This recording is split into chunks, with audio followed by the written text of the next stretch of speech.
Welcome back. If you just joined us, you're watching the news at 10, coming to you live from Lagos. A reminder of our major stories. Chairman of Presidential Advisory Committee on Corruption, Ite Sage, raises alarm on the rots of the banking sector. 3 people die in violence between 2 neighboring communities over ownership of a village market in Kwara State. Bishop of Sokoto Diocese, Catholic Diocese that is, Matthew Kuka, says military action will not end insurgency in the northeast. And Nigerians among the over 1,000 migrants rescued off the coast of Libya.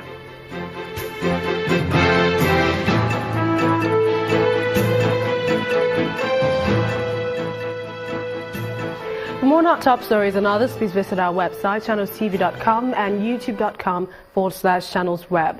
Log on to m.channelstv.com to watch us on your mobile device or download the Channels TV app for Android, iOS and Windows phones from their respective stores. While the Channels TV and Channels 24 apps will give you access to news and updates, you also have access to the IWitness feature with which you can share those pictures, videos or news of happenings around you. Just install the app, then tap and swipe to reveal the menu and follow the instructions. And to the IWitness Photos, pictures of the day. Let's begin with this image from Lagos showing what our IWitness reporter says is the Badagry Expressway in a bad shape. Our IWitness reporter says this is a nightmare for motorists and he wants the concerned authorities to do something urgently. Well, from Ekpoma in Edo State is this road, which is the next image showing a flooded road, which our IWitness reporter says is due to poor drainage. He is calling on the state government to enforce building of drainages in every home to stop this environmental nuisance. This next picture from Oyo State showing a damaged bridge, which our IWitness reporter says links neighboring communities to Ajigule Market in Atiba local government area of the state. He says it is a death trap and calling for something to be done speedily to prevent accidents. Finally is this photo from Kwara State showing a bonfire which our IWitness reporter says is part of the relics of a communal clash which left at least 3 people dead. He wants men of the Nigerian police force to restore order before more lives are lost. Many thanks for sending in those pictures and we ask that you keep more coming.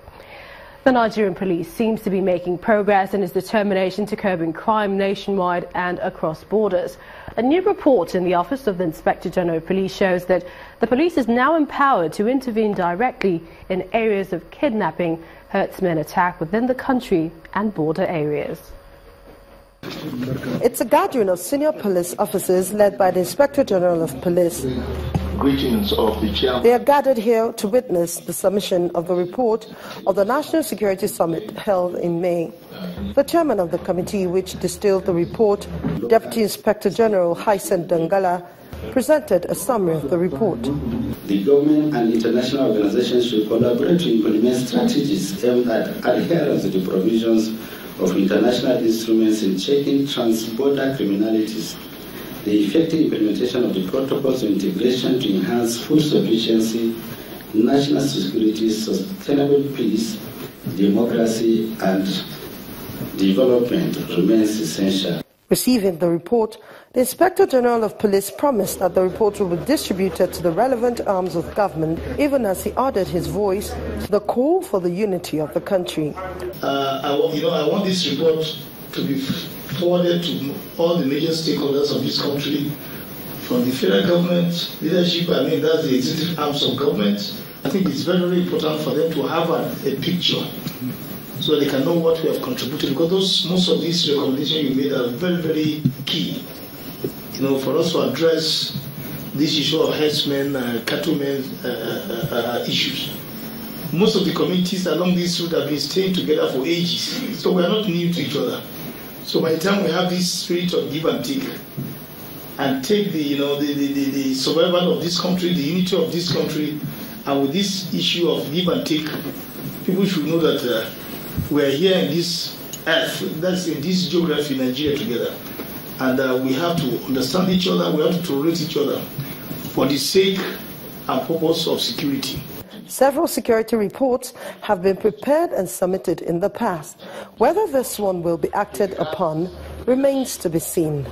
Amaka Okafor, Channels Television News. Barely 1 month after signing the anti-open grazing bill to law in Benue State, the governor, Samuel Ortom, is appealing to Benue citizens to support the implementation of the law after the 6-month transition period, which will end in October this year. At a press briefing in Abuja, the governor says the law is currently the only means of ensuring peaceful coexistence between farmers and herdsmen in the state.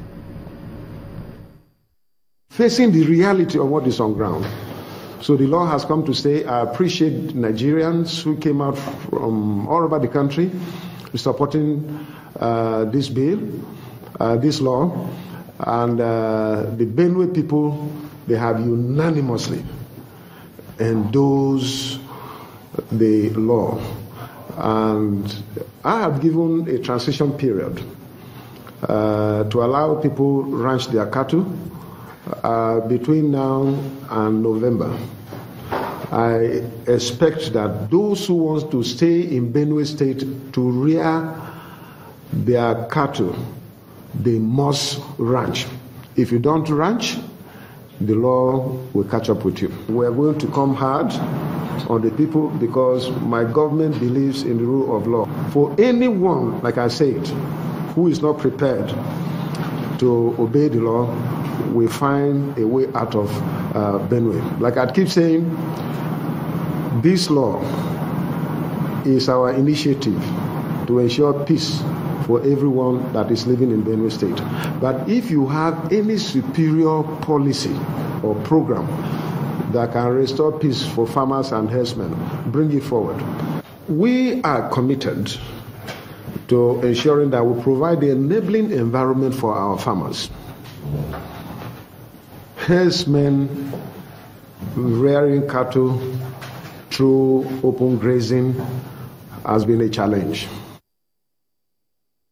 Well, let's go over to our Abuja studios where Linda Kigwe has some more stories. Hello, Linda.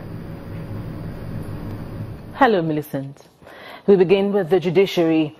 Justice Saleh Shuaibu of a Federal High Court sitting in Kaduna today fixed July the 6th to deliver judgment in the suit filed by the leader of the Islamic Movement of Nigeria, Ibrahim El-Zakzaky, against the Nigerian Army, the Chief of Army Staff and 3 others. El-Zakzaky alleges that the defendants violated his fundamental rights, destroyed his house and killed his 3 children. He is, however, seeking a sum of 2 billion naira in damages from the Nigerian Army. But the counsel to the defendants argue that the suit lacks merit since a judgment has been passed by another Federal High Court sitting in Abuja in a similar case found by the same group. He, however, asked the presiding judge to strike out the suit for lack of merit and abuse of court process. Is asking for damages over houses or properties to have been destroyed. We are now saying this court was not empowered by the Constitution to try this kind of a case. This court, by virtue of Section 251, has enumerated jurisdictions. Those things the court can sit on, they are well defined. This issue of murder as well as destruction of properties are not part of those things that this honorable court can try. We have demonstrated to the court that the entire case we filed in Abuja relates to the detention of the Sheikh and his wife and had nothing to do with the events that occurred in Zaria. And we also demonstrated to him that no part of our declarations or orders we sought for talked about issue of providing accommodation for the Sheikh. Meanwhile, an Abuja High Court today ruled that Senator Anduba can now contest for any elected position after striking out a certificate forgery suit filed against him. The trial judge, Justice Valentine Ashi, says the plaintiff, Uchenna Nnadi, should have investigated and gotten his facts right from the Independent National Electoral Commission, INEC, and the schools before approaching the court. Mr. Nnadi had sued Senator Uba on the grounds that he presented a forged school certificate from Boys High School, Okunonu, and so unqualified and ineligible to stand for elections. The The Independent National Electoral Commission has also cleared Senator Uba as being eligible for elections. Away from the judiciary, Baramatu community in Warri South local government area of Delta State has accused the Nigerian Petroleum Development Company, NPDC, and its partners of reneging on agreement reached with the community in provision of jobs and infrastructure development for the community. But the NPDC, while responding to this accusation, told Channels Television that no such agreement was reached or signed with the leaders of Baramatu Kingdom. Arriving Baramatu Kingdom, what you see is this endless view of water surrounding the sparsely populated island. Several attempts in the past to draw attention of the government and to all multinationals to the plight of these host communities yielded very little result. Again, the leaders here are demanding 5% equity shares from the oil companies and employment opportunities for the numerous youths who roam the streets daily without jobs. They won't stand by the agreement, they won't give them employment, they won't give them contract. These are the things we see. And people have started seeing that, well, this thing is going to become a full-blown crisis.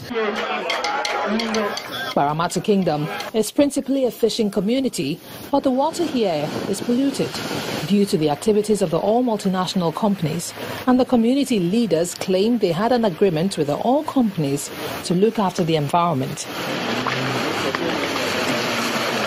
Before they call us a bad name to hang us, the world should hear that Nikode and MPDC are not following the world's best practices in lifting oil. 1, 2, they are reneging in the agreements. 3, they are refusing employment. 4, they are even refusing contract. But these allegations are being denied by the oil companies, who say they never entered into any agreement with the leaders. These things are not true. On the issue of remittance of 5% equity stake, there is no such agreement. This field, the OML 42 field, was purchased, the 45% stake of it was purchased in end 2011, and we've been on it up till date. There is no agreement with any group of people for any 5%. I am not aware of it, and there is no document anywhere to back it up. But on the issue of employment, which they brought up, and for which I am aware it's related to the operations and maintenance contract. If we have a facility that operated for only 3 months or less out of 12 months of the year, what we decided was that we cannot tie ourselves down to a contract that we must continue to pay. Where will the facilities come from? There have been fresh tensions here, and fears that the community may resort to violence if their demands are not met. And that's why you find this helicopter hovering around, indicating how prepared security operatives are should there be any breakdown of law and order.